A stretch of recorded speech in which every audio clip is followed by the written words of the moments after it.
If you had the opportunity to create Life 2.0, what would it look like? A friend of mine said to me recently, "It looks like you're living Life 2.0. I said, "What does that mean?" He said, "You look happy, fulfilled, like you're in your element, like you found this perfect part of life and seized it." It was a beautiful thing to say. And let me be clear, my life is not perfect. Nobody's is. But it mattered because I know the opposite. I know what it feels like to not enjoy life. When you feel so stressed that you feel tormented by the thoughts in your head and the sensations in your body. When life feels colourless. And when you're in that place, it can feel like you're always going to be there. So to get out of it, it does feel like Life 2.0 has begun. I feel like I have been given a second chance, and I am going to grab it with both hands. So today I want to share with you what worked for me, in the hope that it might help you create your own Life 2.0. So I'm Cat.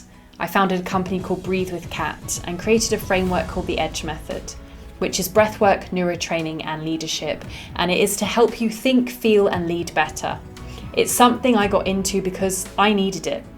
I was stressed, anxious, having panic attacks, and whilst that was going on, I was running a multi-million-dollar training portfolio, putting together trainings for a whole range of industries, from healthcare to aged care, disability care, domestic violence prevention, to leadership, culture, employment law, HR management. And in that role, I saw across all these industries, I'm not alone. That on one hand, people can achieve very highly, peak performance, hit their KPIs, meet their deadlines, and on the other hand, be in a chronic state of stress, which is not enjoyable and not sustainable. When it got really bad for me was when I started having these panic attacks. And this phrase gets thrown around, but a lot of people don't understand. A panic attack is when your body mimics a heart attack.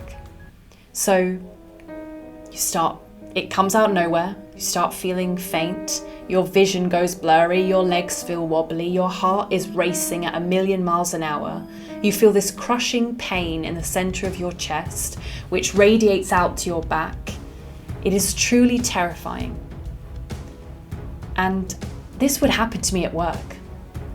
I would start feeling funny, excuse myself, go through this, come back, sit down at my desk, pretend like nothing had happened. So I know that people are able to hide this. And I didn't know what to do about it. It felt like it was totally out of my control. So I went to the doctor. I had a quick 10-minute appointment. He prescribed me some medication.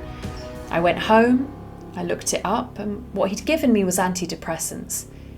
I didn't feel depressed. I felt stressed. And I read through the leaflet and I saw all these possible negative side effects. May feel sick, may feel numb, may feel tired, may feel suicidal. And beneath it in bold, "You must not stop suddenly." Think about that for a moment.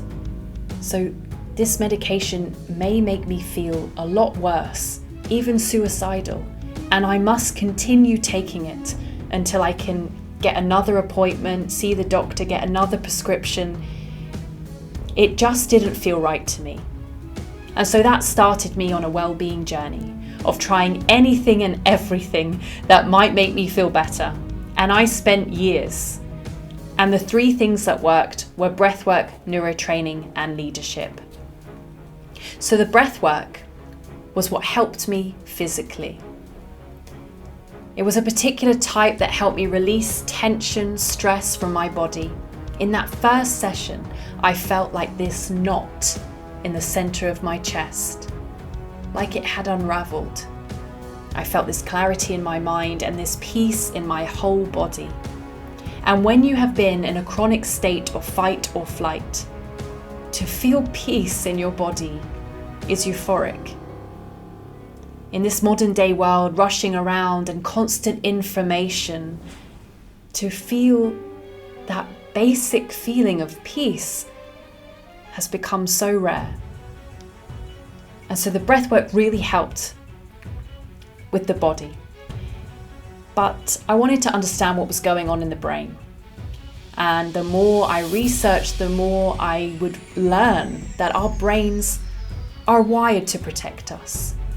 That it is so normal to have a negativity bias, to have these unhelpful thoughts like, this won't work, I'm not good enough, I'll never reach this goal, there's not enough time. And some of these thoughts have been repeating automatically for a very long time, maybe as many years as we've been alive, 30 years, 50 years, 70 years. And so it takes effort to change them, but it is possible. And it starts with awareness.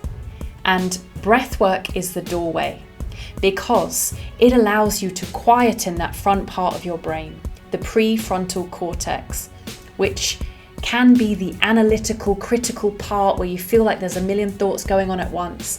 It allows that to quieten and for you to focus, so you can really become aware of your thoughts. So then, if something unhelpful comes up, you're able to stop it, catch it, and look at the alternatives.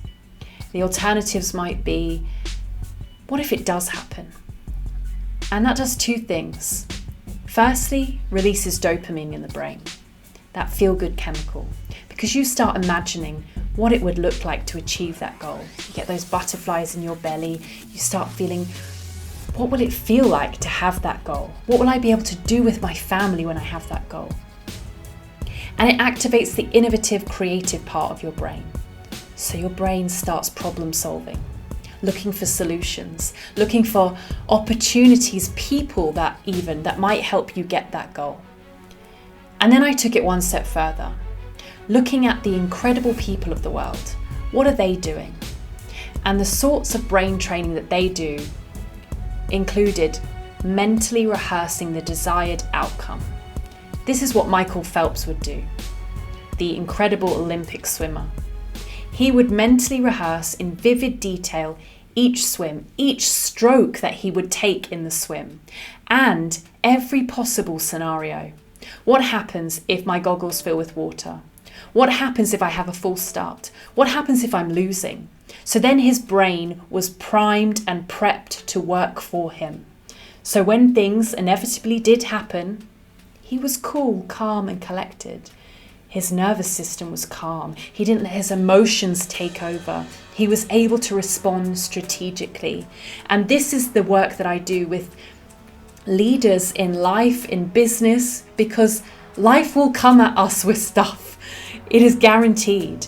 But if we are able to remain calm and respond strategically, that's when life becomes a little easier. And the last part is leadership. So we can do all the physical work, all the mindset work, but if we don't take any steps to be different, nothing changes.